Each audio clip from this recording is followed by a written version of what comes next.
നമുക്കിന്ന് നല്ലൊരു chicken sandwich ഉണ്ടാക്കാം. വൈകുന്നേരം കുട്ടികൾ സ്കൂളിൽ നിന്ന് വരുമ്പോഴൊക്കെ ഉണ്ടാക്കി കൊടുക്കാൻ പറ്റിയ നല്ല ഈസി ആയിട്ടുള്ള നല്ല ടേസ്റ്റി ആയിട്ടുള്ള ഒരു സാൻഡ്വിച്ചാണ്. ചിക്കനും മയണൈസും മാത്രമേ ഇതിൻ്റെ ഫില്ലിങ്ങിന് വേണ്ടിയിട്ട് ഉപയോഗിച്ചിട്ടുള്ളൂ. അതുകൊണ്ട് തന്നെ കുട്ടികൾ ഇത് തീർച്ചയായിട്ടും കഴിക്കും. അവർക്ക് ഇഷ്ടപ്പെടുന്ന രീതിയിലുള്ളൊരു സാൻഡ്വിച്ചാണ്. അപ്പോൾ നമുക്കിതെങ്ങനെയാണ് ഉണ്ടാക്കുന്നതെന്ന് നോക്കാം. സാൻഡ്വിച്ച് ഉണ്ടാക്കാൻ വേണ്ടിയിട്ട് ഞാനിവിടെ 250 ഗ്രാം ചിക്കനാണ് എടുത്തിരിക്കുന്നത്. അപ്പോൾ ബോൺലെസ് ചിക്കൻ എടുക്കുകയാണെങ്കിൽ ഒന്നുകൂടി ഈസി ആയിരിക്കും. ഇതിപ്പോൾ ബോൺലെസ് ചിക്കൻ അല്ല, ചില ചിക്കൻ ബോണോട് കൂടിയിട്ടാണ് ഇതിലിരിക്കുന്നത്. അപ്പോൾ ഫ്രൈ ചെയ്ത് കഴിഞ്ഞിട്ട് നമുക്ക് ബോണൊക്കെ എടുത്ത് മാറ്റിയാൽ മതി. അപ്പോൾ ഇതിലേക്ക് ഒരു 1/2 ടേബിൾ സ്പൂൺ വരെ ഇഞ്ചിയും വെളുത്തുള്ളിയും ചതച്ചത് ചേർത്ത് കൊടുക്കാം. ഇനി ഇതിലേക്കൊരു 1/2 ടീസ്പൂൺ വരെ കുരുമുളക് ക്രഷ് ചെയ്തത് അല്ലെങ്കിൽ കുരുമുളക് പൗഡറോ ചേർത്ത് കൊടുക്കുക. ഇനി ഇതിലേക്ക് ആവശ്യത്തിനുള്ള ഉപ്പ് ചേർക്കാം.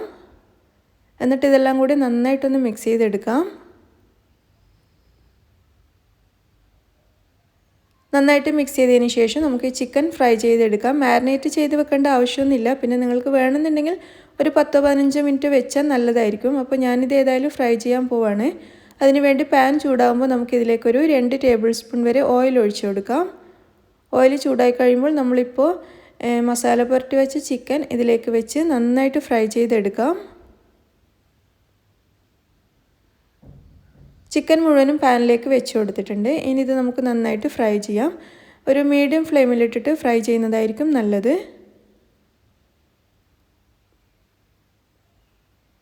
ചിക്കൻ്റെ ഒരു വശം ഫ്രൈ ആയിട്ടുണ്ട്. നമുക്കിതൊന്ന് തിരിച്ചിട്ട് കൊടുക്കാം.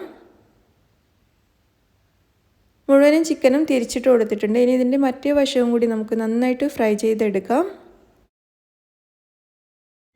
2 ഭാഗവും ഫ്രൈ ആയി കഴിഞ്ഞാൽ പിന്നെ നമുക്കിതിൻ്റെ വേവാത്ത ഭാഗങ്ങൾ, അതായത് ഫ്രൈ ആവാത്ത ഭാഗങ്ങളൊക്കെ നോക്കി തിരിച്ച് 2-3 പ്രാവശ്യം തിരിച്ചിട്ട് കൊടുത്തിട്ട് നമുക്ക് എല്ലാ ഭാഗവും നന്നായിട്ട് ഫ്രൈ ചെയ്തെടുക്കാം.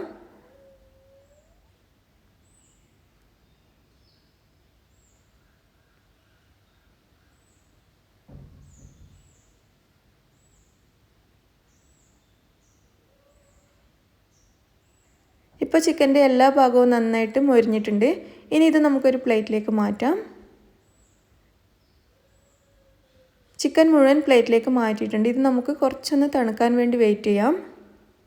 തണുത്തതിന് ശേഷം നമുക്ക് ഈ ചിക്കൻ ഇതുപോലെ ഒരു മിക്സിയുടെ ജാറിലേക്ക്, പൊടിക്കുന്ന ജാറിലേക്ക് കീറിയിട്ട് കൊടുക്കാം. ഇതിലുള്ള എല്ല് മാറ്റിയിട്ട് വേണം ഇതിലേക്ക് ഇട്ട് കൊടുക്കാൻ. ഒട്ടും എല്ലില്ലാതെ മിക്സിയിലേക്ക് ഇട്ട് കൊടുത്തിട്ടുണ്ട്. ഇനി ഇത് നമുക്കൊന്ന് ക്രഷ് ചെയ്തെടുക്കണം.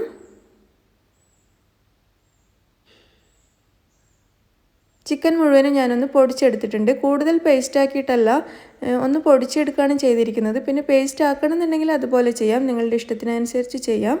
ഞാനിതൊരു ബൗളിലേക്ക് ഇട്ട് കൊടുത്തിട്ടുണ്ട്. ചിക്കൻ മുഴുവനും ബൗളിലേക്ക് ഇട്ടിട്ടുണ്ട്. ഇനി ഇതിലേക്ക് നമുക്ക് മയണൈസ് ചേർത്ത് കൊടുക്കാം. ഒരു 4-5 ടേബിൾ സ്പൂൺ മയണൈസ് ഞാൻ ചേർത്ത് കൊടുക്കുന്നുണ്ട്. അപ്പോൾ നിങ്ങളുടെ ഇഷ്ടത്തിനനുസരിച്ച് മയണൈസിൻ്റെ അളവ് കൂട്ടുകയോ കുറക്കുകയോ ചെയ്യാം. ഇതിപ്പോൾ ഏകദേശം 5 ടേബിൾ സ്പൂൺ ഉണ്ടാവും. ഇതിലേക്ക് ഒരല്പം പച്ചമുളക് കട്ട് ചെയ്തത് ഞാൻ ചേർക്കുന്നുണ്ട്. കുട്ടികൾക്കാണെങ്കിൽ ചേർക്കണം എന്നില്ല, കാരണം അവർക്ക് പച്ചമുളക് കടിക്കുന്ന സമയത്ത് കുറച്ച് എരിവ് പോലെ തോന്നും. അപ്പോൾ വേണമെന്നുള്ളവർ ചേർക്കുക, അല്ലെങ്കിൽ കുഴപ്പമില്ല. എന്നിട്ട് ഇതിങ്ങനെ നന്നായിട്ട് മിക്സ് ചെയ്തെടുക്കാം. നമ്മുടെ സാൻഡ്വിച്ചിന് വേണ്ടിയിട്ടുള്ള ഫില്ലിംഗ് ഇവിടെ റെഡി ആയി കഴിഞ്ഞു. ഇനി നമുക്ക് ഇതിന് വേണ്ടിയിട്ടുള്ള ബ്രെഡ് എടുക്കാം. ഞാനിവിടെ ബ്രെഡിൻ്റെ സൈഡൊക്കെ കട്ട് ചെയ്ത് റെഡിയാക്കി വെച്ചിട്ടുണ്ട്. അപ്പോൾ അതിൽ നിന്നും ആദ്യം 2 പീസ് എടുത്തിട്ടുണ്ട്. ഇനി ബ്രെഡിൻ്റെ മുകളിലേക്ക് നമ്മളിപ്പോൾ റെഡിയാക്കി വെച്ച ചിക്കൻ്റെ പേസ്റ്റ് ചേർത്ത് കൊടുക്കാം. എന്നിട്ട് എല്ലാ ഭാഗത്തും ഒരേപോലെ സ്പ്രെഡ് ചെയ്ത് കൊടുക്കുക. ഇതിൽ വെക്കുന്ന ഫില്ലിങ്ങിൻ്റെ അളവ് നിങ്ങൾക്ക് തീരുമാനിക്കാം. നല്ല കട്ടിയിൽ വേണമെന്നുണ്ടെങ്കിൽ അതുപോലെ വെച്ച് കൊടുക്കാം. ചെറിയ കുറച്ച് ഫില്ലിംഗ് മതിയെന്നുണ്ടെങ്കിൽ അതുപോലെ ചെയ്യാം. ഫില്ലിംഗ് വെച്ച് സ്പ്രെഡ് ചെയ്തതിന് ശേഷം നമുക്ക് മറ്റേ പീസ് ബ്രെഡ് കൊണ്ട് ഇത് കവർ ചെയ്ത് കൊടുക്കാം. എന്നിട്ട് നമുക്ക് ഈ ബ്രെഡ് ഒന്ന് കട്ട് ചെയ്തെടുക്കാം. കഴിക്കാനുള്ള എളുപ്പത്തിന് വേണ്ടിയിട്ടൊന്ന് കട്ട് ചെയ്തെടുക്കുന്നത് നല്ലതാണ്.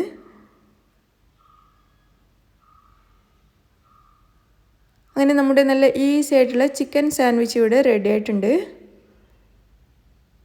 കുട്ടികൾക്ക് കൊടുക്കാൻ പറ്റിയ നല്ലൊരു സാൻഡ്വിച്ച് റെസിപ്പിയാണിത്. അപ്പോൾ അവർക്ക് പച്ചമുളക് എരിവുന്നുണ്ടെങ്കിൽ അവർക്ക് പച്ചമുളക് ഒഴിവാക്കിയിട്ട് കൊടുക്കാം. പച്ചമുളക് ഞാൻ ചെറിയൊരു എരിവിന് വേണ്ടിയിട്ട് ഇട്ട് കൊടുത്തതാണ്. അപ്പോൾ നല്ല ഈസി ആയിട്ടുള്ള അവർക്ക് ഇഷ്ടപ്പെടുന്ന രീതിയിലുള്ളൊരു സാൻഡ്വിച്ചാണ്. കാരണം ഇതിൽ വേറെ കുറേ സാധനങ്ങളൊന്നും ഇല്ലല്ലോ, ചിക്കനും മയോണൈസും ഒക്കെ മാത്രമായതുകൊണ്ട് കുട്ടികൾക്ക് തീർച്ചയായിട്ടും ഇഷ്ടമാവും. അപ്പോൾ നിങ്ങളെല്ലാവരും ഈ സാൻഡ്വിച്ച് ഒന്ന് ട്രൈ ചെയ്ത് നോക്കൂ. അപ്പോൾ നിങ്ങൾക്ക് ഇഷ്ടമാവുകയാണെങ്കിൽ ലൈക്ക് ചെയ്യുക, ഷെയർ ചെയ്യുക, നിങ്ങളുടെ അഭിപ്രായങ്ങൾ അറിയിക്കുക. അതുപോലെ എൻ്റെ ചാനൽ സബ്സ്ക്രൈബ് ചെയ്യാനും മറക്കരുത്. താങ്ക്